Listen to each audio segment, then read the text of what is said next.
로마서 8장 1절부터 4절까지 말씀입니다. 신약성경 제 성경으로 249페이지 로마서 8장 1절부터 4절까지 말씀 다 찾으셨으면 같이 합독하시겠습니다. 시작. 그러므로 이제 그리스도 예수 안에 있는 자에게는 결코 정죄함이 없나니 이는 그리스도 예수 안에 있는 생명의 성령의 법이 죄와 사망의 법에서 너를 해방하였음이라.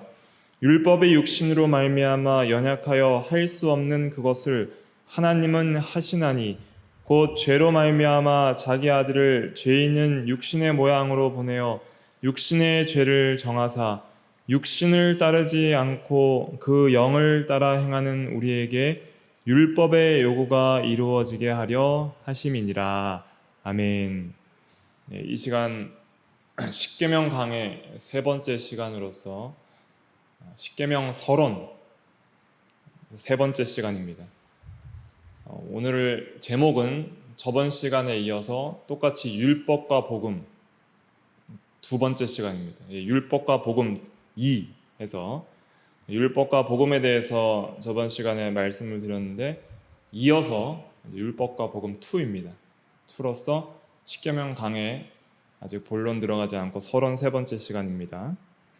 그래서 이 십계명을 먼저 배우기 전에 그래서 1계명부터 십계명에 대한 그 계명의 의미를 알기 전에 먼저 우리가 확실하게 알아야 될 것은 무엇이냐면 율법이 뭐고 복음이 뭐냐, 그 율법과 복음의 관계가 어떻게 되냐, 그리고 우리는 어떻게 믿고 신앙생활을 해야 되고 순종해야 되냐, 그것이 정립이 되지 않으면은 십계명을 배워도 우리가 오해를 낳게 되고 잘못된 신앙으로 빠질 우려가 있습니다. 그 잘못된 신앙의 두 가지가 뭐라 그랬죠? 저번 시간에 율법주의와 폐법주의라 그랬어요.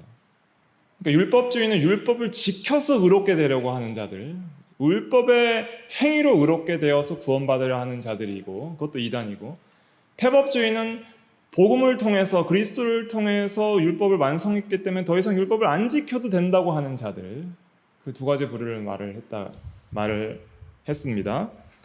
그래서 이 율법주의와 폐법주의는 율법과 복음을 이해하지 못함에서, 깨닫지 못함에서 나오는 것입니다. 그러면 오늘은 자세하게 더 들어가서 이 율법과 복음이 도대체 무엇이고, 또 우리는 그 율법과 복음을 어떻게 이해하고 어떻게 믿고 어떻게 순종해야 되는가에 대해서 말씀을 드리겠습니다. 먼저는 율법은 무엇입니까? 율법이 뭐죠? 법률 율자 한문으로는 법자잖아요. 그러니까 영어로는 그냥 LAW, law예요, law. 또 히브리어로는 토라라고 하고 헬라어로는 노모스라고 하는데 그냥 법입니다. 법. 율법도 그 꼭 성경에서만 쓰는 용어는 아니에요. 대한민국 그 법률도 율법이라고도 해요. 법이에요. 법인데 특별히 우리가 그냥 법하지 않고 율법 할 때는 우리가 일반적으로 성경에서 특별히 하나님의 법을 가리킬 때 율법이라고 합니다. 그래서 율법은 하나님이 제정하신 법이에요.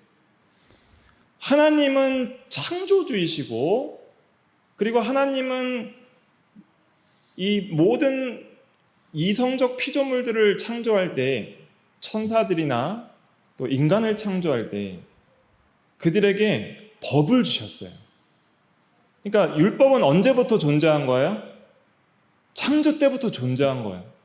왜냐하면 하나님 자체가 입법자시고 재판관이시기 때문에 세상을 다스리고 심판하시려면 뭐가 필요해요? 법이 필요해요.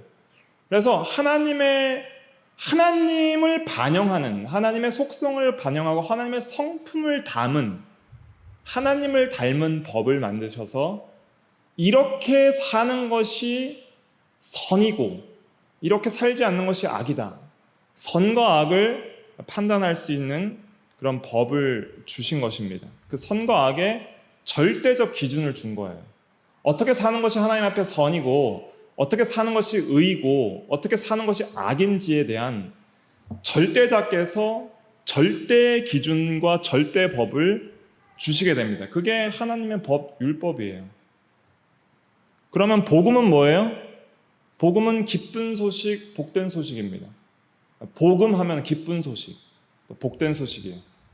그래서 영어로는 굿뉴스, 좋은 소식, 굿뉴스. 그리고 헬라어로는 유앙겔리온, 좋은 소식이란 뜻이에요. 복된 소식. 인간에게 가장 좋은 소식은 뭐예요?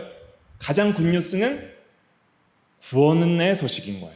그래서 죄로 말미암아 하나님의 법의 정죄를 받아서 너는 죄인이라는 정죄와 죄인으로서 영원한 심판인 지옥 형벌을 받으라는 그 형벌을 받을 수밖에 없는 그런 죄인에게 하나님께서 구원의 길을 열어주셨는데 그게 예수 그리스도예요. 예수 그리스도의 십자가와 부활을 통해서 죄인이 구원받을 수 있는 유일한 길을 열어주셨는데 그 소식이 복음이에요. 예수 믿으면 죄사함과 의롭다 하심을 얻고 영원한 생명을 얻고 하나님의 자녀가 된다 하는 그 소식, 예수 믿으면 구원받는다 하는 그 소식은 죄인인 인간들에게 이 세상에서 어떤 기쁜 소식보다 더 기쁜 소식이에요. 무슨 돈을 많이 벌었다더라, 재미가 있는 일이 있다더라 하는 그런 어떤 소식보다 가장 기쁜 소식이 이 복음입니다. 그러면 율법 하면은 사람들이 보통 이게 십계명 정도 아니면 구약의 모세 율법인 그런 창세기부터 신명기 정도로 생각을 하는데 그렇지 않습니다. 엄밀하게 율법이라고 하는 것은 창세 때부터 모든 천사와 인간의 마음에 다 주어졌어요. 그러니까 마귀가 타락한 것도 법을 어겼기 때문이에요. 그래서 마귀는 처음부터 어떤 자라 그랬냐면 살인자요 거짓말쟁이라 그랬습니다. 요한복음 8장 44절에. 그러니까 마귀는 거짓말쟁이요 살인자요 하나님의 법을 어긴 자요 하나님의 보좌를 찬탈하고 우상 숭배자가 마귀입니다. 또 그래서 이제 인간에게도 아담에게도 창세 때부터 마음의 법을 새겨주셨어요. 그래서 마음의 법뿐 아니라 또한 모세 율법도 율법이고 또 예수님께서 이 땅에 오셔서 지금 우리가 오예배 때 강의하고 있는 산상수훈 마태복음 5장부터 7장에 나오는 그런 율법에 대한 또 깊이를 설명한 그런 부분도 다 율법이라고 볼 수가 있는 것이죠. 그래서 율법도 엄밀하게 말하면은 굉장히 범위가 넓고 신구약 전체가 율법에 대해서 이야기를 하고 있습니다. 또 복음하면은 우리가 신약의 예수님의 복음만 생각하지만은 그러나 구약부터 있었어요. 그래서 창세기 3장 15절에 보면은 원복음을 주시는데 여자의 후손이 뱀의 머리를 상하게 할 것이라 하면서 그것을 원복음이라 그러는데 그런 구약시대 때부터 여러 가지 형태를 통해서 복음을 예표하는 그런 말씀들을 주셨습니다. 그래서 각종 언약들, 여자의 후손에 대한 언약, 그 이후로 우리가 모세의 언약, 또 다윗의 언약, 또 아브라함과의 언약, 그리고 선지자들을 통해서 선포된 많은 예언 선포들이 다 복음이에요. 그러니까 신구약 전체의 율법과 복음이 가득한 거예요. 그러면 이 신구약 성경 전체를 압축하면은 뭐와 뭐로 표현할 수 있어요? 신구약 성경 전체는 율법과 복음이다. 이렇게 말을 할 수가 있는 것입니다. 그러니까 이 율법과 복음을 이해하는 것이 너무 중요한 것이죠. 그런데 이 율법과 복음은 서로 상반되고 나누어지거나 분리되는 게 아니에요. 그렇게 생각하는 사람들이 많아요. 그런데 율법과 복음은 구별은 되지만 절대 나누어지지 않고 서로를 완전히 이해하지 않으면 결코 서로를 완전히 이해할 수가 없습니다. 하나라도 제대로 이해되지 않으면 서로가 완전히 이해가 안 돼요. 그래서 이 율법은 결론적으로 말하면 복음으로 인도해요. 그래서 율법을 보면은 율법은 너무 거룩한 하나님의 법이기 때문에 죄인이 지킬 수가 없어요. 그렇기 때문에 죄를 깨닫고 유일한 구원의 소식인 예수 그리스도를 믿는 복음으로 인도함을 받는 거예요. 근데 복음을 믿으면 또 복음은 무슨 역할을 할까요? 또 율법으로 나아가게 해요. 율법으로 인도해요. 복음은 율법을 완성시키게 하고 또 복음은 실제로 율법을 준행할 수 있는 능력과 은혜를 제공합니다. 그래서 율법이 복음으로 나아가게 하고 또 복음은 율법을 완성시키고 또 율법을 순종할 수 있는 능력을 주고 그리고 율법을 기쁨으로 거룩하게 순종할 수 있는 힘을 주는 것이 복음입니다. 그러니까 복음과 율법은 절대 나눠질 수 없어요. 함께 가는 거예요. 그러면 이제 복음의 그 율법에 대해서 좀 더 자세하게 살펴보겠습니다. 그럼 율법은 하나님의 법이라 그랬는데 이 율법이 크게 세 가지로 구분된다 그랬죠? 저번 시간에 뭐와 뭐로 구분된다 그랬죠? 도덕법, 의식법, 시민법입니다. 근데 먼저 우리가 율법의 이 도덕법을 잘 알아야 됩니다. 도덕법의 요약이 뭐예요? 십계명인 거예요. 이 도덕법은 영원하고 불변한 법입니다. 창조주 하나님의 성품이 담긴 법이라고 그랬잖아요. 그래서 하나님이 영원하고 불변하시니까 이 법은 영원하고 불변한 법이에요. 그래서 모든 시대의 모든 사람들이 영원토록 지켜야 돼요. 우리가 구원받아서 영원한 천국에 가서도 이 법을 지켜야 되는 거예요. 이 법은 그래서 하나님의 성품과 의지가 반영된 것이기 때문에 굉장히 선하고 거룩하고 의롭고 완전합니다. 그래서 율법은 선하고 거룩하고 의롭다는 말씀이 로마서 7장 12절에 나와요. 로마서 7장 12절 말씀 보세요. 로마서 7장 12절 같이 읽어볼게요. 시작. 이로보건대 율법은 거룩하고 계명도 거룩하고 의로우며 선하도다. 의롭고 거룩하고 선한 율법은 절대로 폐해지거나 소멸되지 않고 영원하고 불변합니다. 그것은 도덕법을 얘기하는 것입니다.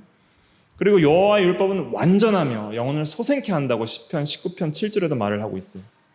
그래서 먼저는 확실히 알아야 될 것은 이 도덕법은 누가 만드셨어요? 하나님이 제정하셨다.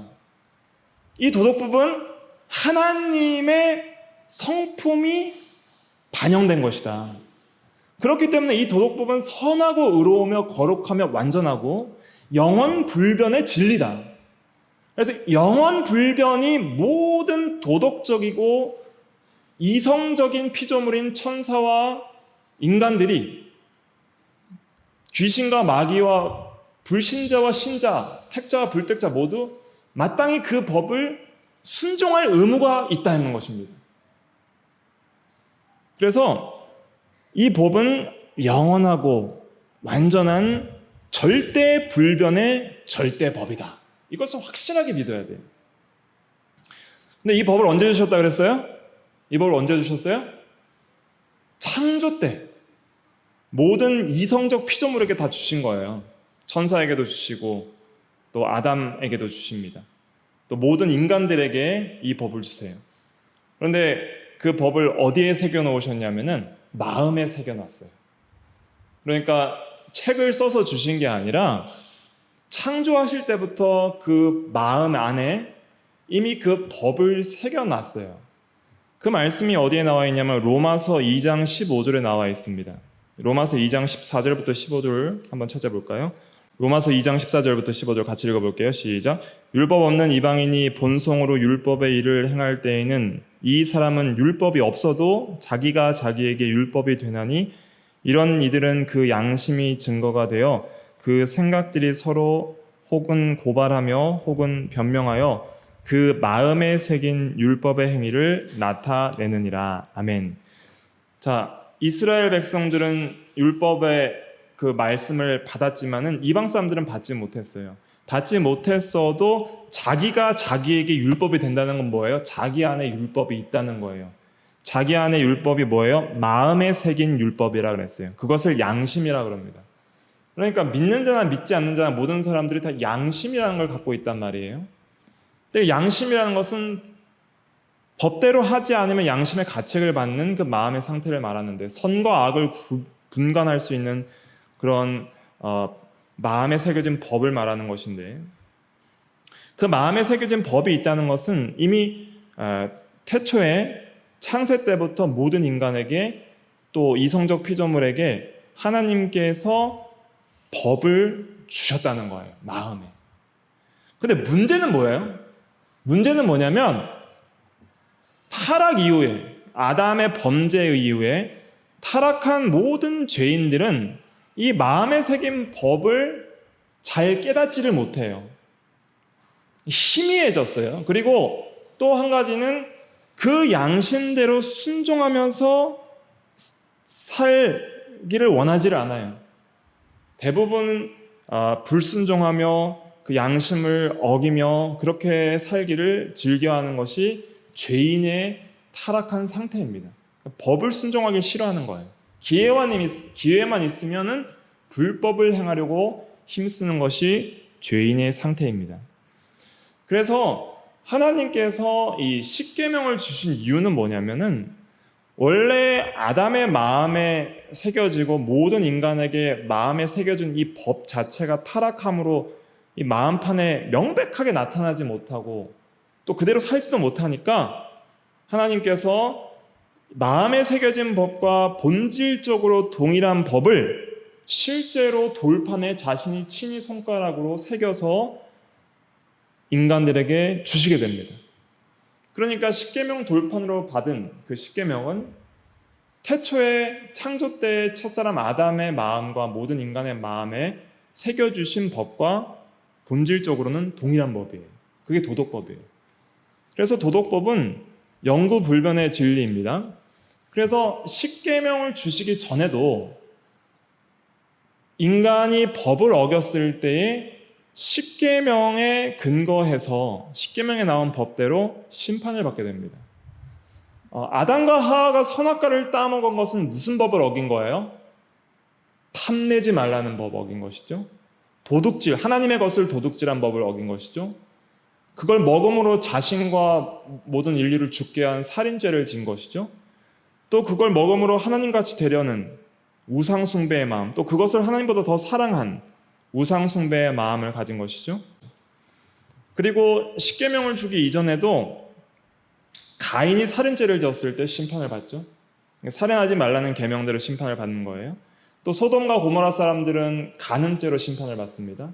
동성애를 하고. 또 아브라함은 거짓말을 했을 때 거짓말쟁이로 책망을 받았고, 또 롯의 아내는 뒤를 돌아보아서 탐심을 품음으로 소금 기둥이 되어서 죽게 됩니다. 그래서 십계명이 주어지기 이전에도 이미 하나님께서 태초부터 주신 그 마음에 새긴 법을 따라서 인류가 심판을 받고 또 그렇게 법에 따라서 책망을 받았습니다. 그것을 통해서 보면은 이 도덕법은 모세 때 주어진 것이 아니라 태초부터 주어진 영구불변의 절대 하나님의 법이다 하는 것을 우리는 깨달을 수 있는 것이죠.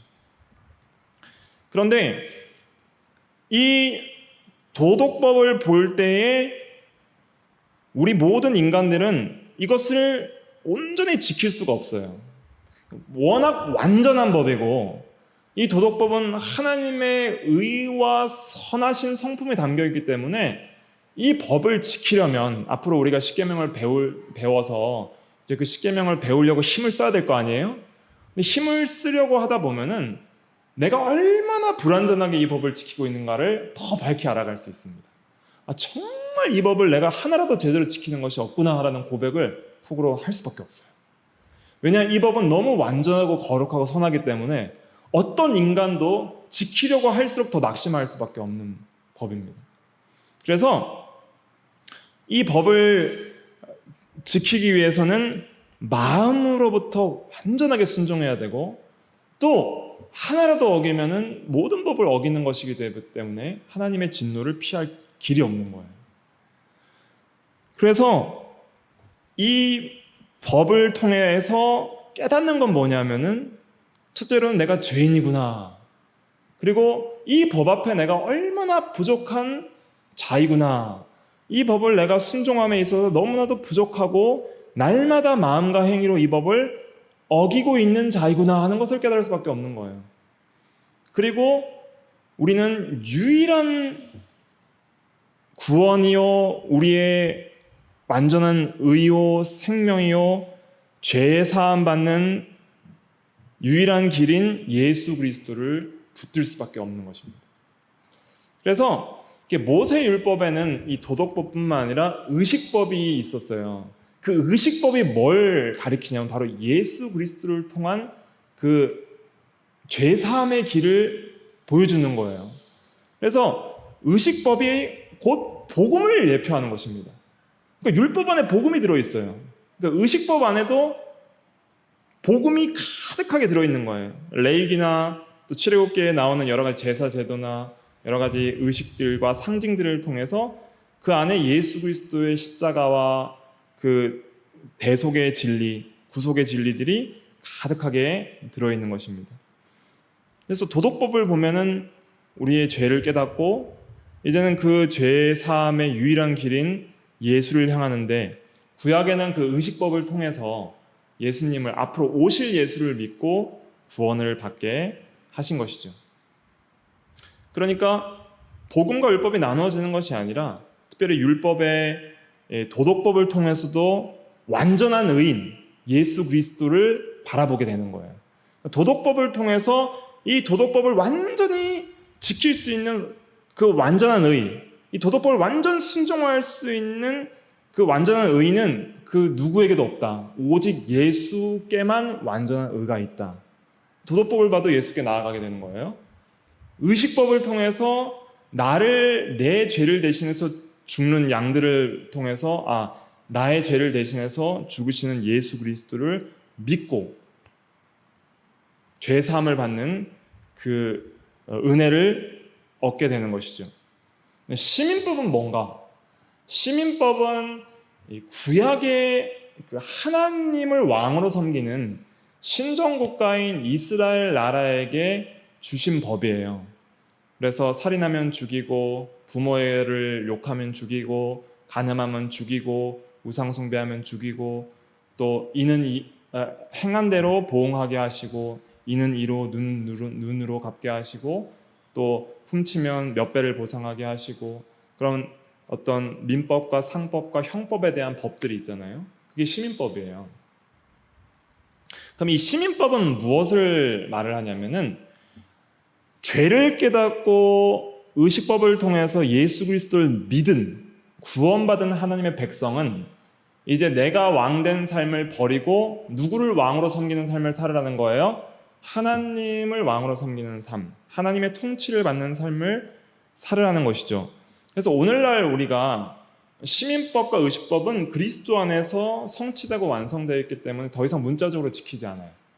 그래서 의식법이 가리킨 모든 것들은 예수 그리스도가 오심으로써 그 그림자는 패해지고 실체가 오셨기 때문에 더 이상 모형을 지키지 않고, 또 과거 이스라엘 백성들이 실제적으로 그 신정국가에서 하나님의 그 시민법을 따라서 이 국가가 법의 통치를 받았던 것처럼 오늘날 대한민국 국민인 우리가 그 법에 따라서 통치를 받는 건 아니죠. 그러나 오늘날도 우리는 법에 따라서 통치를 받는데 그것은 영적인 그리스도 왕국의 통치를 받는 거예요. 그러니까 예수를, 이제 우리 신약 성도들이 예수를 믿으면 시민법은 어떻게 계승이 되냐면은, 첫째로는 왕이 예수 그리스도시고 하나님이시고 성삼위 하나님이 왕이시고 그 왕의 주권적 통치를 받는 하나님 나라에 들어가고 하나님 백성이 되는 거예요. 그래서 구약시대의 문자적인 시민법은 순종하지 않지만은, 그러나 그 의미는 계승하면서 오늘날은 하나님의 도덕법의 말씀과 하나님의 모든 말씀과 또한 성령의 주권적 왕적 통치를 오늘날도 예수 믿는 사람들이 받아서 개인적으로 순종하면서 사는 것이 하나님 나라 백성의 삶입니다. 그래서 개인적으로 그리스도의 왕적 통치를 어떻게 받아요? 말씀과 성령을 통해서 받는 거예요. 오늘날도 하나님께서 말씀을 우리에게 기록해서 주셨죠. 그래서 성령을 통해서 말씀을 날마다 깨닫게 하시고 진리 가운데로 인도하시죠. 그 인도를 받아서 순종하며 예수를 나의 최고의 권위자여 왕으로 섬기면서 사는 삶이 하나님 나라 백성의 삶이에요. 그리고 교회에서는 또 특별히 이 권징을 통해서 교회의 헌법과 권징을 통해서 교회의 제도를 순종하는 삶을 통해서 또 하나님 나라의 그 통치 안에 들어가는 것입니다. 그래서 오늘날 이 시민법은 이 국가적으로 또 실제적으로 사법적으로 이렇게 통치를 하는 것이 아니라 오늘날은 이제 영적인 통치를 받는 것입니다. 그리스도의 영적인 통치를 받아서 말씀과 성령의 인도를 받고 또 교회의 영적인 그런 치리를 받고 또 권징을 받는 것이죠. 그래서 시민법과 의식법은 예수 그리스도를 통해서 이렇게 완성되고 또 성취되었기 때문에 오늘날은 문자적으로 지키지 않고 이제 그 의식법과 시민법이 반영하는 것들을 이제 지키는 것입니다. 그래서 의식법이 이제 예수 그리스도의 십자가와 부활을 상징했고 또 오늘날은 유일하게 지키는 효력 있는 의식은 이제 예수님이 제정하신 세례와 성찬 두 가지라 그랬고 또 시민법이 계승된 것은 오늘날 이제 교회의 권징이다. 또 개인적으로는 말씀과 성령의 통치를 받음으로써 성취됐다. 이렇게 얘기를 할 수 있겠습니다. 그래서 성경에 보면 이제 더 이상 율법 아래에 있지 않다. 또 율법이 폐해진 것처럼 이야기하는 그런 말씀도 있어요. 어떤 말씀이 있냐면 제가 찾아서 읽어드리면 갈라디아서 5장 18절 말씀에도 보면은 율법 아래에 있지 않다 그랬고 또 골로새서 한번 찾아볼까요? 골로새서 2장 17절 말씀 한 절만 읽어볼게요. 골로새서 2장 17절 말씀 신약 326페이지 2장 17절 시작. 이것들은 장래일의 그림자이나 몸은 그리스도의 것이니라 그랬습니다. 그래서 과거의 의식법과 시민법은 이제 그림자이고 실제로 이제 그리스도로 성취되었다는 말씀을 이렇게 하시고 있는 것입니다. 그래서 16절부터 보면은 이렇게 의식법에 대한 것들을 이제는 폐한 것으로 이렇게 말을 하고 있습니다. 그래서 오늘날 이제 우리가 의식법이나 시민법 이런 율법의 아래에 있지 않아요. 그것을 이제 문자적으로 순종하지 않아도 되는데 그런데 이제 율법 아래에 있지 않다라고 했을 때 이 도덕법은 어떻게 되는가? 그럼 이제 우리가 이제 앞으로 배워야 될 십계명은 영원한 법이라 그러는데 도덕법은 어떻게 되는가? 더 이상 예수를 믿으면 이 도덕법으로 인하여 정죄와 심판 아래는 있지 않아요. 그래서 도덕법을 통해서 너는 죄인이라. 그러므로 죄인이기 때문에 이제는 영원한 지옥 형벌을 받아야 되는 그런 심판은 우리가 받지 않습니다. 예수님께서 이 도덕법에 대한 형벌을 대신 받으셨어요.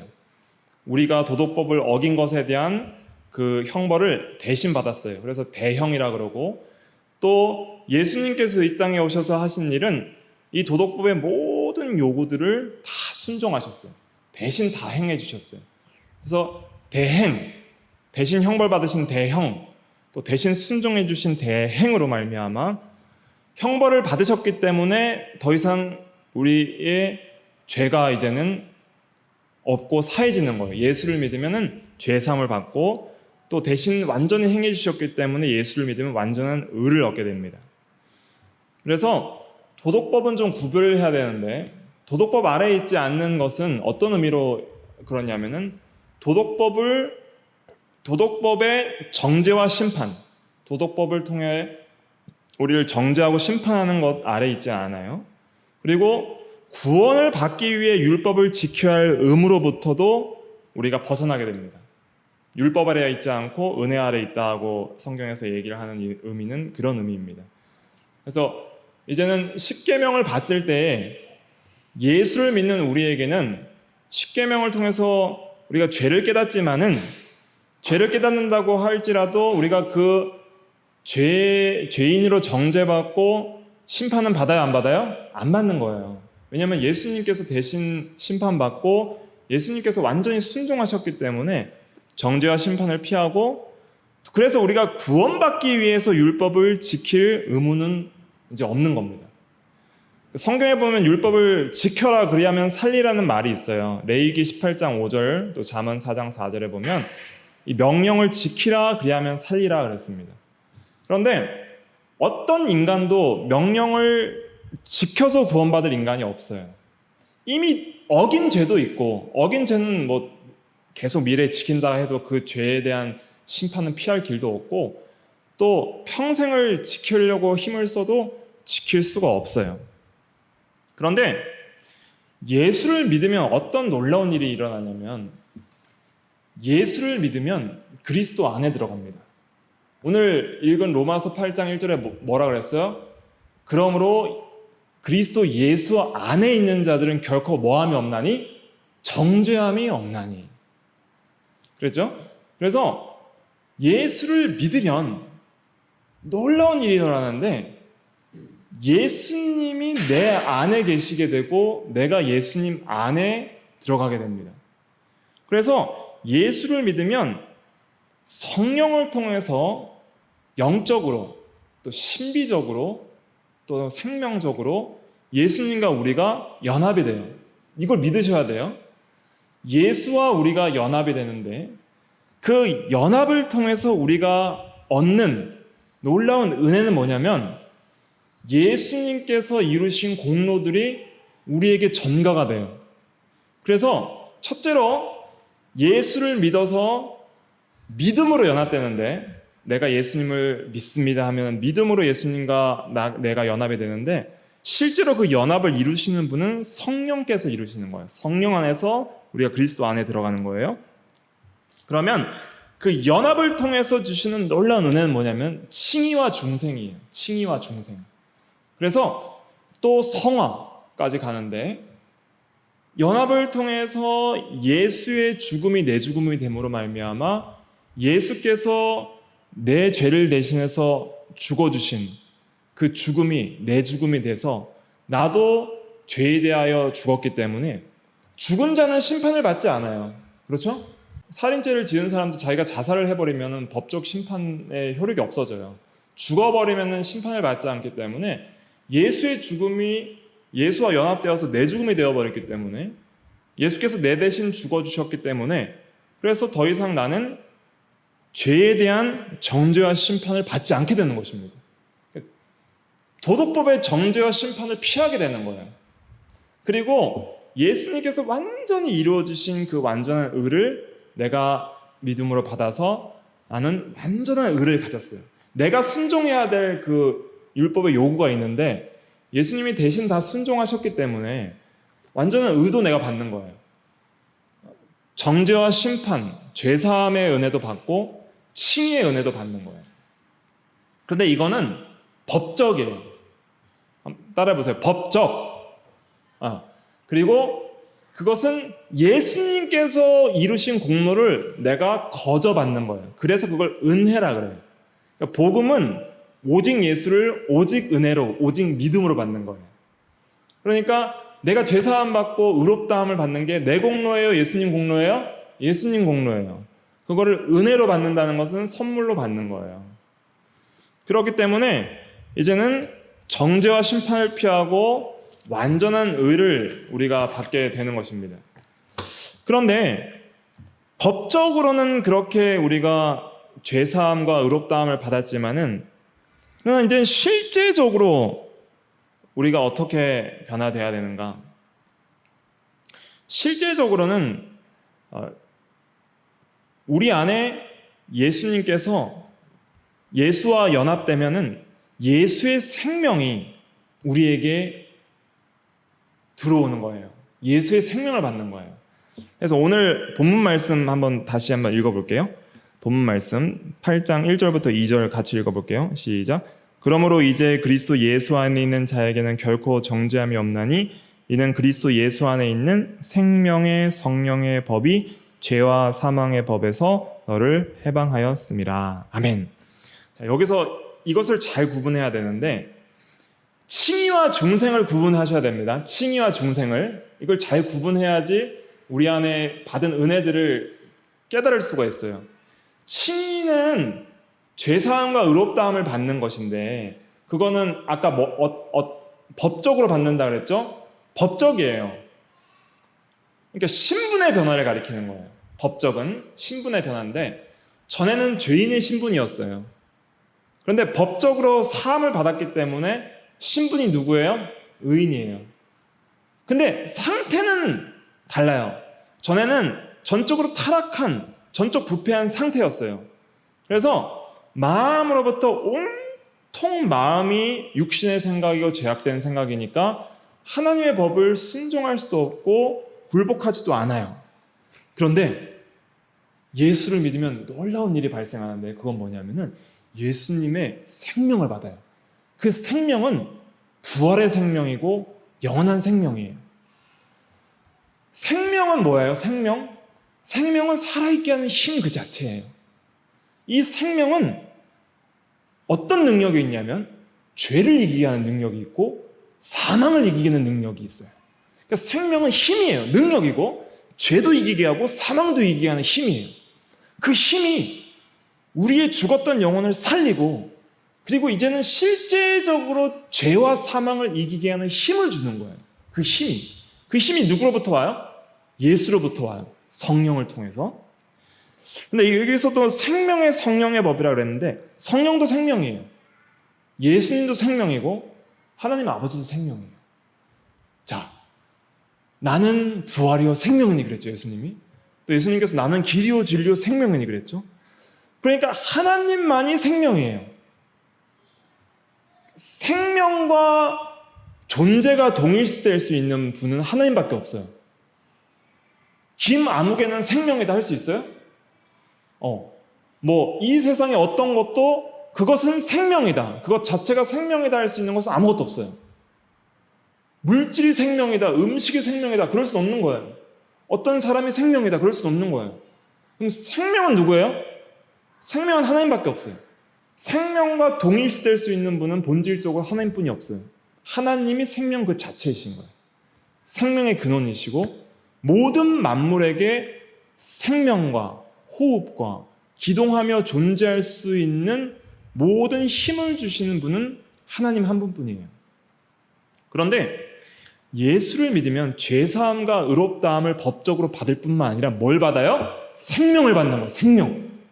그 생명이 하나님을 향하여 율법을 향하여 죽었던 그 생명이 하나님을 향해 살지도 않고 하나님을 모르고 하나님을 사랑하지도 않고 하나님을 순종하지도 않고 율법에 대하여 온전히 그 율법을 순종할 수 없는 율법을 마음을 다해 불순종하던 그런 전적으로 타락하고 부패했던 그 죽어있던 자가 하나님을 향해 죽어있던 자 의를 향해 죽어있던 자가 그러니까 죽었다는 것은 존재하지 않는다는 뜻이 아니에요. 예수 안 믿는 사람들이 영혼이 죽었다는 것은 영혼이 존재하지 않는다는 뜻이 아니라 하나님과 관계없이 산다는 뜻이에요. 이해되십니까? 하나님과의 관계의 단절이 죽음이에요. 관계의 연합과 화목이 생명이고 그러니까 영혼이 죽었다는 것은 하나님의 법에 대하여 죽어있는 거예요. 하나님 법 없이 사는 거예요. 의에 대하여 죽어있는 거예요. 죄에 대하여 살아있는 거예요. 그러니까 영혼이 죽었다는 것은 하나님에 대하여 죽어있는 거예요. 하나님에 대하여 살지를 않아요. 하나님을 모르고 사랑하지 않고 순종하지 않아요. 그리고 온전히 자기와 세상을 위해서 사는 게 영혼이 죽은 상태예요. 그런데 예수를 믿으면 그 부활과 생명의 능력이 부활의 능력이 역사에서 예수 안에서 있는 그 부활의 능력이 역사에서 우리의 그 죽었던 그 전적으로 타락했던 영혼의 상태를 살아나게 하는 거예요. 새 생명을 탄생시켜요. 새 사람이 창조되는 거예요. 예수를 믿으면. 새 생명을 받는 거예요. 그러면 이 새 생명은 전에 없던 생명이에요. 전에 없던 생명. 예수를 믿으면 내 안에 새 사람이 하나 더 생겨요. 이 새 사람의 특징은 뭐냐면 하나님을 알아요. 하나님이 계심을 알아요. 그리고 하나님을 사랑하고 순종하고 그리고 법을 알아요. 하나님의 법이 있구나. 율법을 알아요. 그리고 율법을 순종하기를 원해요.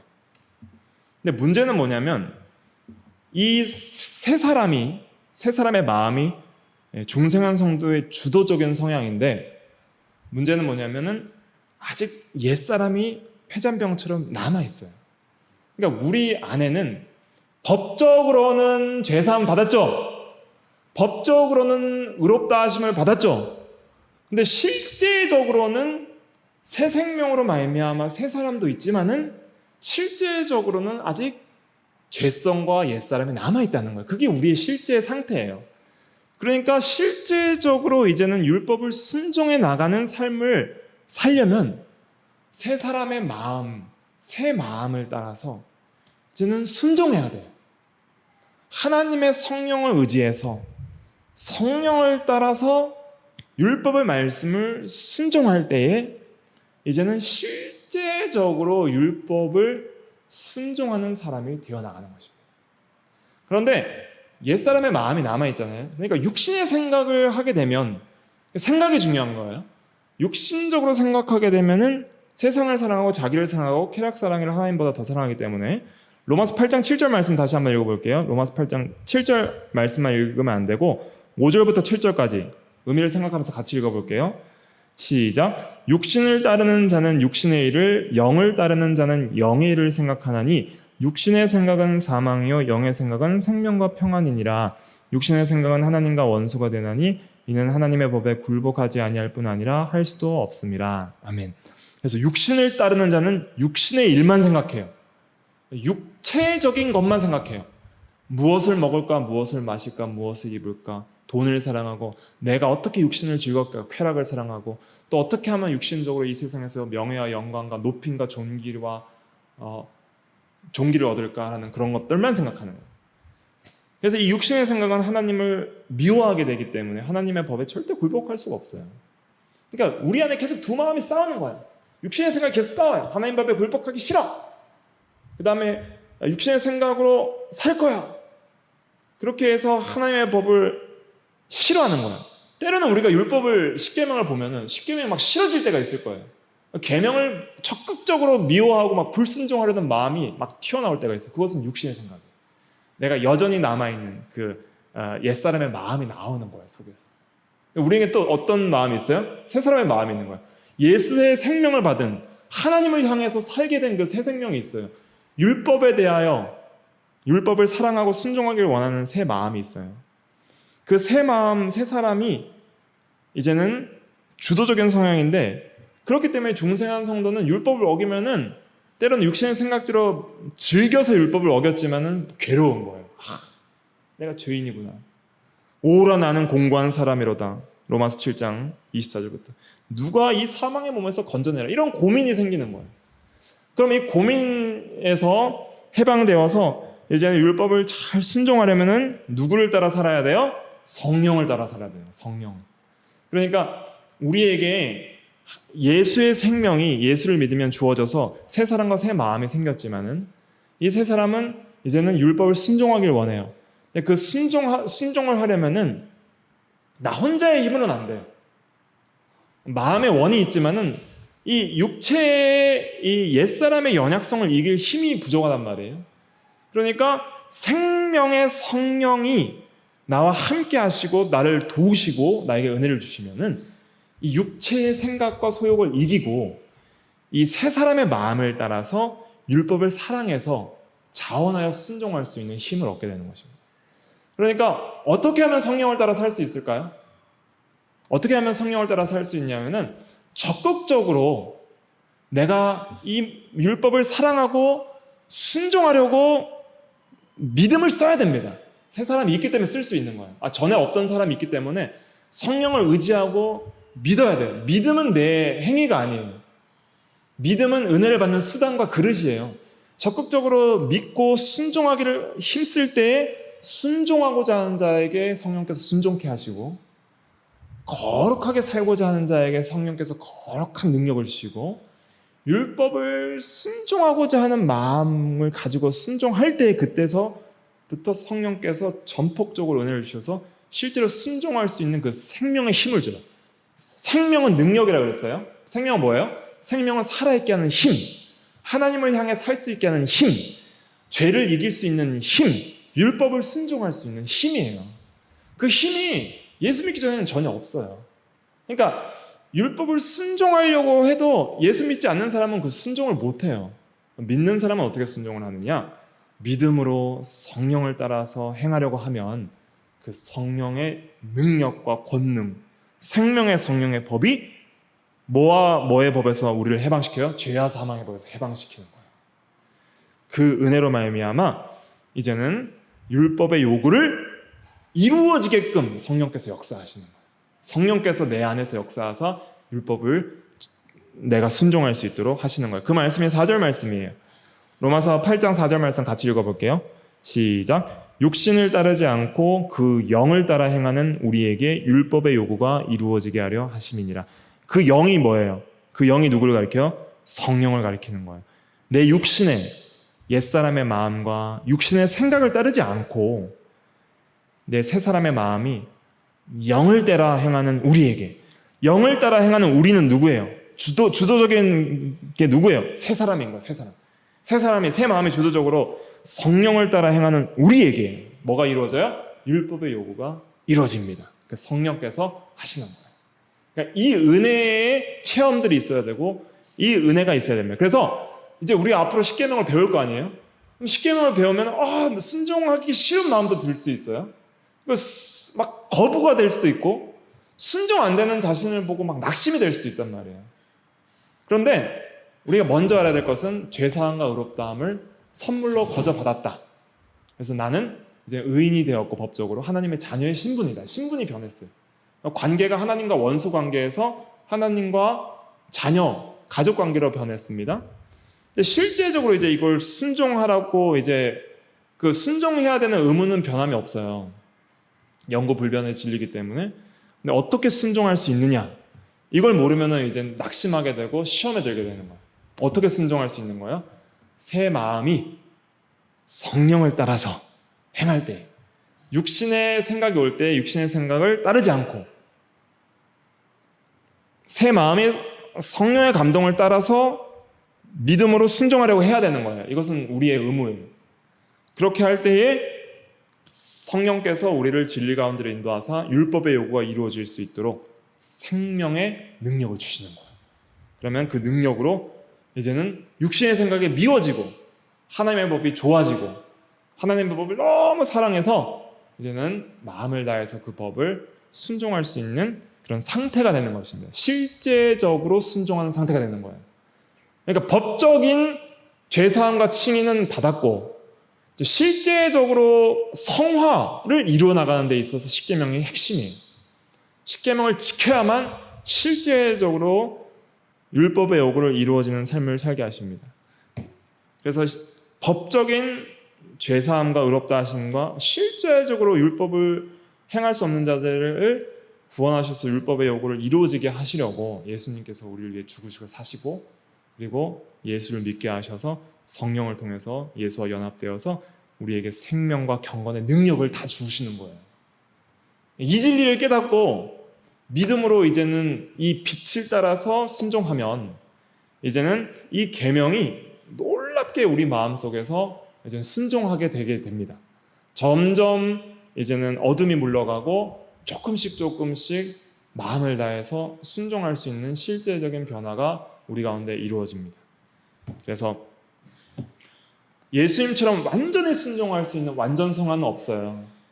그러나 우리가 끝까지 죽을 때까지 이 법을 예수님처럼 순종하기 위해서 그 법을 순종하기를 힘쓰는 삶, 그것이 하나님의 뜻이고 이제는 오직 은혜로 오직 믿음으로 오직 예수로 구원받은 성도들이 마땅히 해야 될 본분이에요. 이제 사랑해서 해야 되고 감사해서 하는 거예요. 율법 순종 왜 하는 거예요? 사랑하니까 감사하니까 또 하나님의 뭘 위해서? 영광을 위해서 율법을 순종하는 것이지 내가 의롭게 되려고 순종하는 것이 아닙니다. 그리고 예수를 믿으면 율법을 더 이상 순종 안 해도 되는, 폐해지는 게 아니에요. 도덕법은 영원히 지켜야 돼요. 근데 순종할 수 없는 사람을 순종할 수 있게 만드셔서 도덕법을 지키게 하시는 것이 바로 복음이요 하나님의 은혜인 거예요. 그러니까 율법과 복음을 이해하는 것은 우리가 십계명을 지켜나가는 데 있어서 가장 중요한 것이라고 할 수가 있겠습니다. 기도하겠습니다.